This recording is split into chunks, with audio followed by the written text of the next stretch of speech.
முக்கிய செய்தியாக பார்த்து வருகிறோம். சென்னை எழும்பூர் மகப்பேறு மருத்துவமனையில் முதலமைச்சர் விஜய் திடீரென ஆய்வு மேற்கொண்டிருக்கிறார்.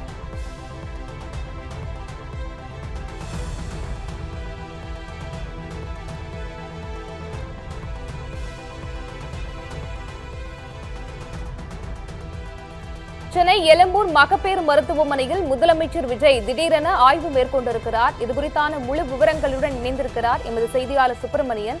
வணக்கம் சுப்பிரமணியன், முழு விவரங்களை பதிவு செய்யலாம். சென்னை எழும்பூரில் செயல்பட்டு வரக்கூடிய குழந்தைகள் நல அரசு மருத்துவமனையுடைய நிலைமை மோசமாக இருப்பதாக கூறி பெண் ஒருவர் தனது இன்ஸ்டா பக்கத்தில் ஒரு வீடியோ ஒன்றை பதிவிட்டிருந்தார். அது மட்டுமல்லாமல் தமிழக முதல்வர் விஜய் அந்த மருத்துவமனைக்கு திடீரென வந்து ஆய்வு செய்ய வேண்டும் என்ற ஒரு கோரிக்கையும் அவர் முன்வைத்திருந்தார். அதன் தொடர்ச்சியாக தமிழக முதல்வர் விஜய் இன்று எழும்பூர் குழந்தைகள் நல அரசு பொது மருத்துவமனைக்குள் சென்று திடீரென ஆய்வு மேற்கொண்டார். இது தொடர்பாக முறையாக அதிகாரிகளுக்கு கூட தகவல் தெரியவில்லை என்ற கூறப்படுகிறது. முதல்வர் விஜய் மருத்துவமனைக்கு வந்திருக்கிறார் என்ற தகவல் அறிந்ததும் பொதுமக்களும் அங்க இருக்கக்கூடிய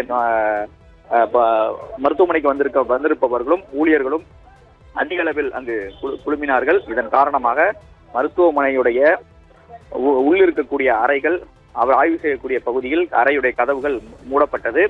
பலத்த பாதுகாப்பு ஏற்பாடுகள் செய்யப்பட்டிருந்தது. மருத்துவமனையின் பல்வேறு பிரிவுகளை பார்வையிட்ட பிறகு முதலமைச்சர் அங்கு சிகிச்சை பெற்று வரக்கூடிய பெண்கள் மற்றும் குழந்தைகளுக்கு வழங்கப்படக்கூடிய மருத்துவ சேவைகள் குறித்து கேட்டறிந்தார். அதே போல மருத்துவர்களுடன் ஆலோசனை நடத்தியதாக தெரிகிறது. தொடர்ந்து மகப்பேறு மருத்துவருடன் ஆலோசனை நடத்தி தாய் மற்றும் குழந்தைகள் நல சேவைகள், மகப்பேறு சிகிச்சை வசதிகள், மருத்துவ உபகரணங்கள், நோயாளிகளுக்கு வழங்கப்படும் சிகிச்சையின் தரம் உள்ளிட்ட அம்சங்கள் குறித்து முதல்வர் விஜய் கேட்டறிந்து அவர் கொண்டு வந்த டைரியில் அதை எழுதி வைத்துக் கொண்டதாக தெரிகிறது. அவர் கைப்பட இந்த மருத்துவமனைக்கு வரும்போது கைப்பட ஒரு டைரி ஒன்றை கொண்டு வந்திருக்கிறார். அந்த டைரியில் அங்க இருக்கக்கூடிய பிரச்சனைகள் குறித்து அவரே குறிப்பெடுத்து எழுதி கொண்டதாக தெரிகிறது. அது மட்டுமல்லாமல் பொதுமக்களுக்கு தரமான மற்றும் விரைவான மருத்துவ சேவைகளை உறுதி செய்ய தேவையான நடவடிக்கைகளை மேற்கொள்ள வேண்டும் என்று மருத்துவ அதிகாரிகளுக்கு அவர் அறிவுறுத்தியிருக்கிறார். விவரங்களுக்கு நன்றி சுப்பிரமணியன்.